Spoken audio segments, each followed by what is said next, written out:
Hey there. Just when we were impressed with our politicians' recent maturity, they go and put a disgraced former judge in charge of other judges. They should take care. Judges are increasingly harsh on political crimes, with two politicians likely to face homicide charges for their role in the Life Esidimeni tragedy. While South Africa settles into its new political reality, there's a lot going on internationally. We summarize the latest developments in France and the UK, our relationships with the US and Ireland, and why the Spanish are taking water guns to tourists and telling them to go home. So let's dive into your weekly update of empowering and easy to understand news, brought to you by myself, Verashni Pillay, and the Explained Akosa team. Our take: John Hlophe's JSC appointment is wildly contradictory. Say what? Disgraced Judge John Hlophe has been appointed to the Judicial Services Commission, the JSC, which is in charge of selecting potential judges and disciplines existing judges. The body did precisely that when it found him guilty of gross misconduct earlier this year, which led to his becoming one of two judges to be impeached by the National Assembly in democratic South Africa. The other was Nicola Motata, who made us all question the saying, as sober as a judge after drunkenly reversing into a wall in 2007. So how on earth is Hlophe being put on the very body that removed him? That's like making an expelled student principal of the school. Well, the MK party brought Hlophe back from the political dead when they gave him their top job of Parliament Chief Whip, shoving aside other people on their pre-election list to do so. Hlophe was impeached over influencing other judges in former President Jacob Zuma's favor, so we're not surprised he's being rewarded by Zuma's new party. Parties in Parliament nominate MPs to serve as their representatives on the JSC, and of course the MK party put Hlophe forward. More surprisingly, however, was that the ANC backed Hlophe's nomination along with the EFF, UDM, ATM, Al-Jamaa and UAT. It's beyond bizarre that many of the same parties who voted to impeach Hlophe 4 months ago, a historic vote of 305 out of 400 MPs, now voted to put him on the JSC. We would have thought the ANC would have agreed with its new coalition partners, the DA and Freedom Front Plus, that such a move was frankly insane. The ACDP also opposed the move. ANC MPs Molapi Lekhanyanya and Fasiha Hassan will serve on the 6-member JSC with Hlophe along with the DA's Glynis Breitenbach, EFF President Julius Malema, and Action South Africa's parliamentary leader Athol Trollip. Freedom Under Law and NGO will be legally challenging Hlophe's appointment. Here's hoping the courts bail out this political mess once again. Moving on to our big story, politicians could face homicide charges over Life Esidimeni. Two politicians could be held criminally liable for causing the deaths of citizens, and that's a good thing. Remember the Life Esidimeni scandal from 8 years ago? More than 1,700 state mental patients were moved from the Life Esidimeni private psychiatric hospital units to unlicensed and under-resourced NGOs. After a rushed transfer, which families were not informed of, at least 141 patients died in horrifying circumstances. Think lack of food, water, and heat. The Gauteng government wanted to cut the 30-year contracts with private healthcare to save costs and reintegrate patients into their communities. Talk about fixing something that wasn't broken. Multiple experts and stakeholders warned against the catastrophically bad decision, but officials went ahead. Now an investigation has found that former Gauteng Health MEC Qadani Mahlangu and former Director of Mental Health Makgoba Manamela could face criminal charges for their actions. Judge Tefo made the ruling yesterday following a 3-year judicial inquest, a process used to determine the cause of death. Other processes have been used over the years to ensure that those responsible pay, including a 2017 Health Ombuds report that saw Mahlangu resigned, and an alternative dispute resolution that ordered the state to pay claimants 1.2 million rand each. What happens next? Shortly after yesterday's ruling, the National Prosecuting Authority responded that they would study the judgment and decide whether to prosecute the pair. NGO Section 27, which has long fought this battle, believes there is enough evidence to charge those responsible with culpable homicide, although they wanted additional individuals held responsible, including the NGO leaders who created death traps for patients. The NPA will probably prosecute given the weight of evidence and the public outcry. It's a good day for justice. Moving on to your briefs, the weather is actually worth talking or perhaps wailing about this week. Over the past few days, the Western Cape has experienced a roller coaster of wild weather that's left communities drenched, windswept, and wondering if they've somehow offended the weather gods. In Gauteng, temperatures dropped to a bone-chilling -5 degrees. Johannesburg residents are advised to prepare for icy weather throughout next week. In KwaZulu-Natal, severe wind warnings have residents in districts across the province on edge. Wind speeds of up to 70 kilometers per hour pose a significant fire risk amidst dry conditions. Quick explainer: the wild weather is primarily due to the arrival of multiple cold fronts from the South Atlantic. When cold air from the South Atlantic hits the warm air already here, it creates a lot of instability in the atmosphere. This means more clouds, more rain, and stronger winds. And while the mountains in the Western Cape are truly a spectacle to admire, they actually make the weather worse, causing even more intense precipitation, hence the flooding. The Western Cape has been severely affected, with 15,000 impacted and up to 4,500 displaced. 3 weather stations across the Cape broke July rainfall records, with the village of Elim receiving its most rainfall in 8 years, totaling 70 millimeters, more than 20 millimeters more than the previous record in July 2016. Stan Parks closed various sections of Table Mountain due to flooding and actual snowfall, and schools across various districts in the Western Cape will close on Thursday.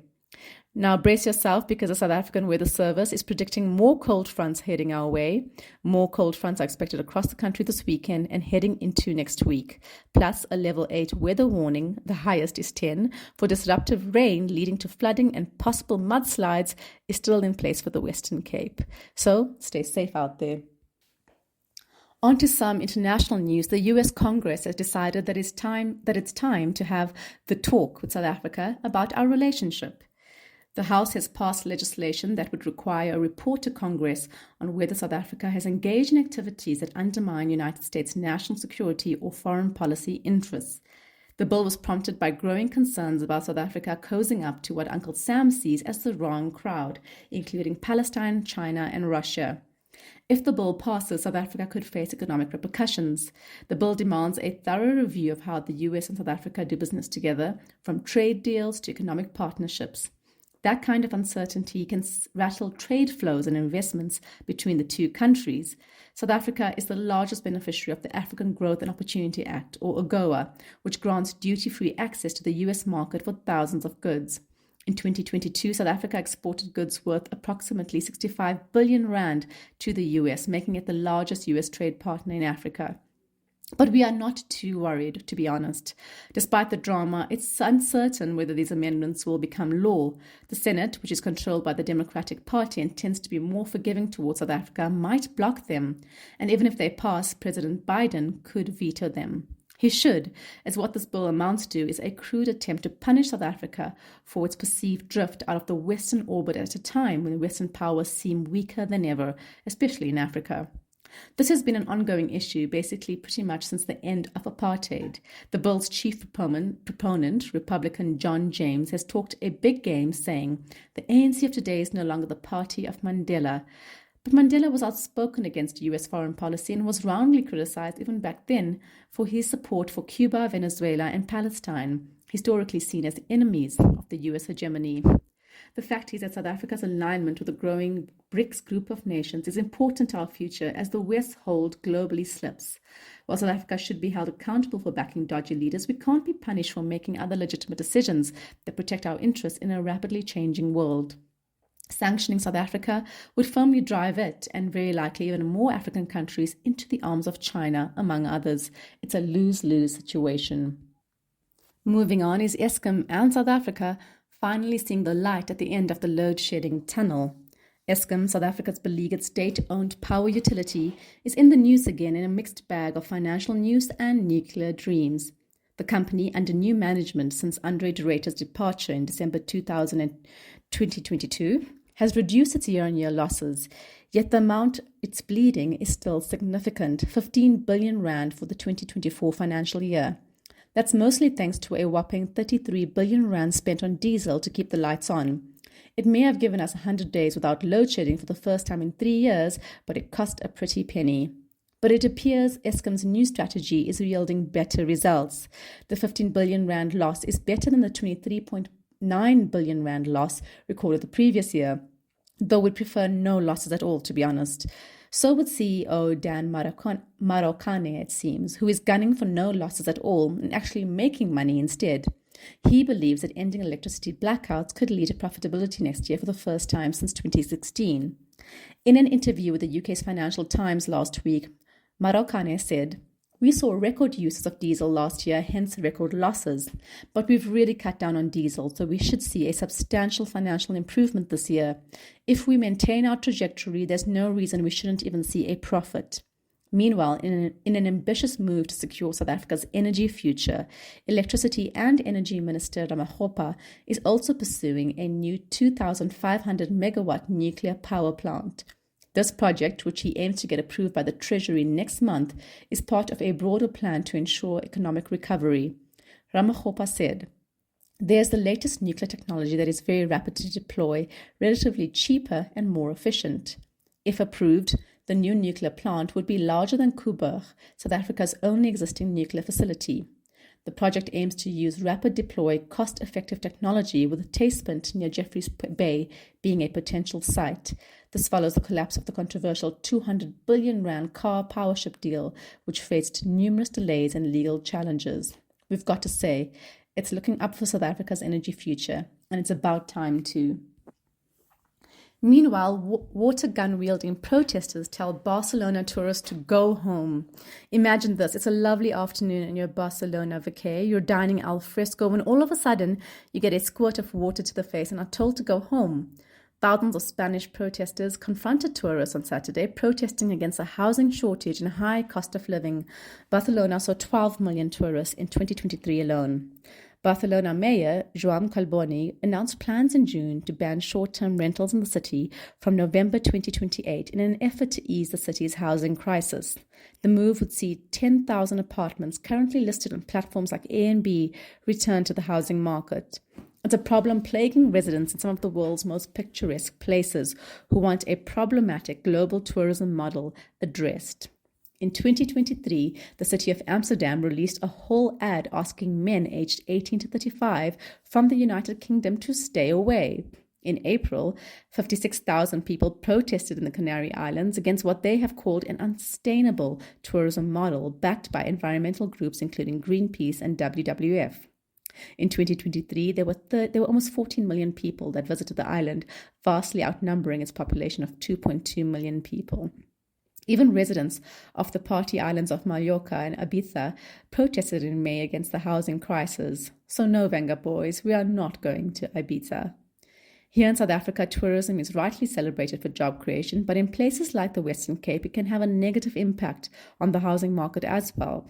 As policy researcher Simone Cupido writes, Airbnb and its short-term rental model moves into cities and leaves an indelible mark. It changes the very nature and fabric of cities in infrastructural ways. And it does this on two levels: the way local governance resources are distributed and the nature of development itself. So next time you plan your dream vacation, do a little research and see if the locals want you there.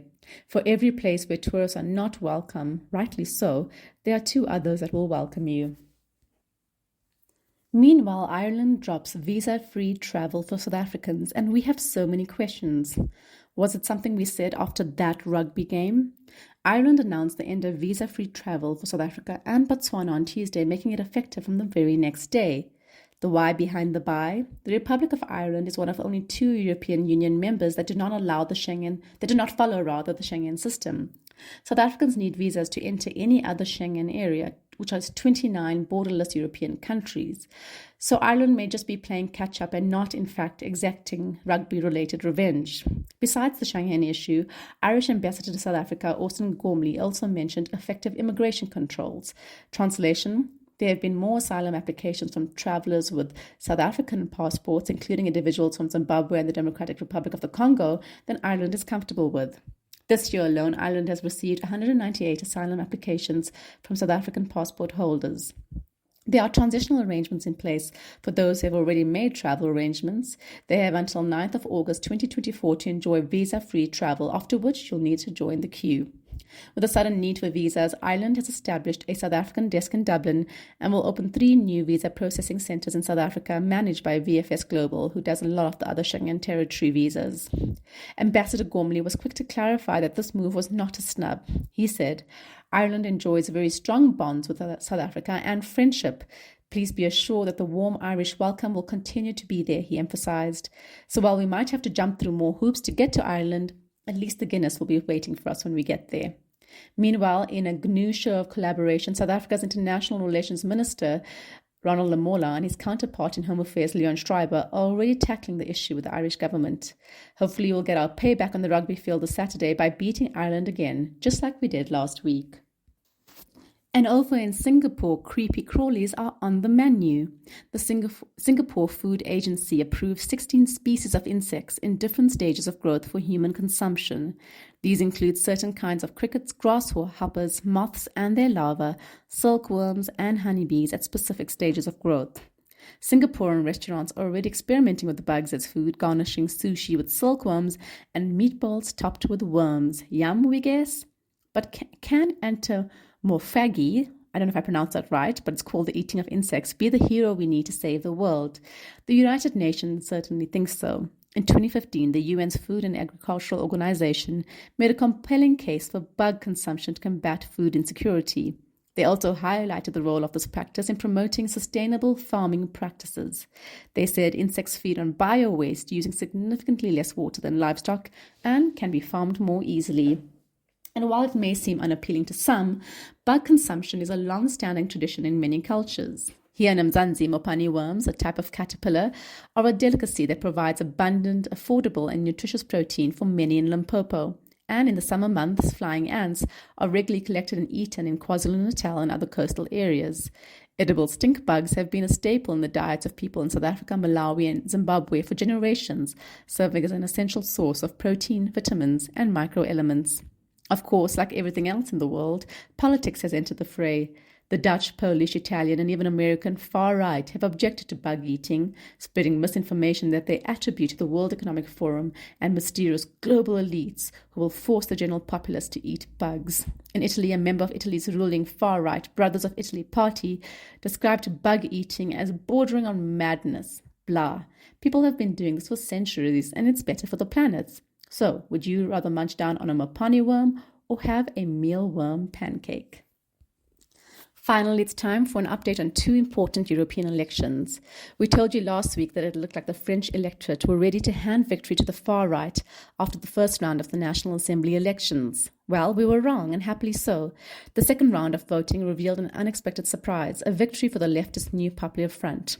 The NFP, launched in June 2024, is an electoral alliance between several left-leaning parties to thwart the rise of Marine Le Pen's far-right National Rally, or RN. The RN, which has threatened to keep Muslim people out of strategic state jobs, led in the first round of elections and is now in third place, below President Emmanuel Macron's centrist Ensemble, which is in second place, losing its majority.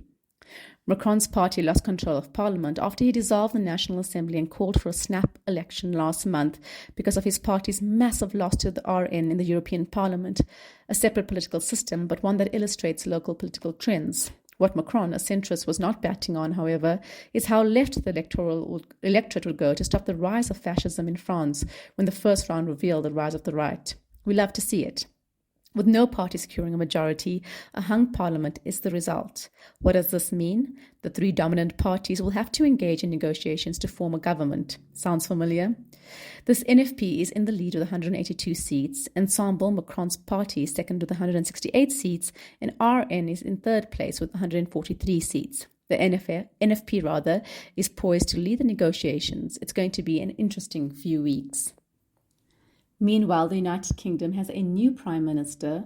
Sir Keir Starmer's Labour Party achieved a landslide victory in the 2024 general elections as expected. We got that prediction right, at least in last week's wrap. The outgoing Conservative Party received their worst result in terms of seats in history, 121 seats. No wonder, given their terrible track record with 5 prime ministers in 14 years and a rising cost of living crisis. Starmer has already set up his cabinet, which is made up of 22 Labour MPs. In his first speech, he thanked outgoing PM Prime Minister Rishi Sunak and said that his government would focus on rebuilding the UK, focusing on public servants. He said nurses, builders, drivers, carers, people doing the right thing, working harder than ever, have been recognised at moments like this before. Yet as soon as the cameras stop rolling, their lives are ignored. I want to say very clearly to those people, not this time. While this might look like a shift to the left for the UK, it's worth noting Starmer has been called Tory light. However, Starmer has said that his government, unlike the Tories, would be unburdened by doctrine and guided only by determination to serve the interests of the people of the UK. President Cyril Ramaphosa congratulated Starmer, and the two have expressed an interest in deepening relations between the two countries in several areas of cooperation. For now, we're just glad that a growing tide of toxic right-wing politics globally has been stemmed. That's it from us at The Wrap, an award-winning product of Explain.co.za, simple news summaries for busy people. The Wrap is sponsored by Explain's agency division, who specialize in content marketing for purpose-driven organizations, often with a pan-African reach. Mail info at Explain.co.za for a quote. Remember to share the love. Tell your friends to sign up at Explain.co.za/subscribe. Till next time, goodbye from the team.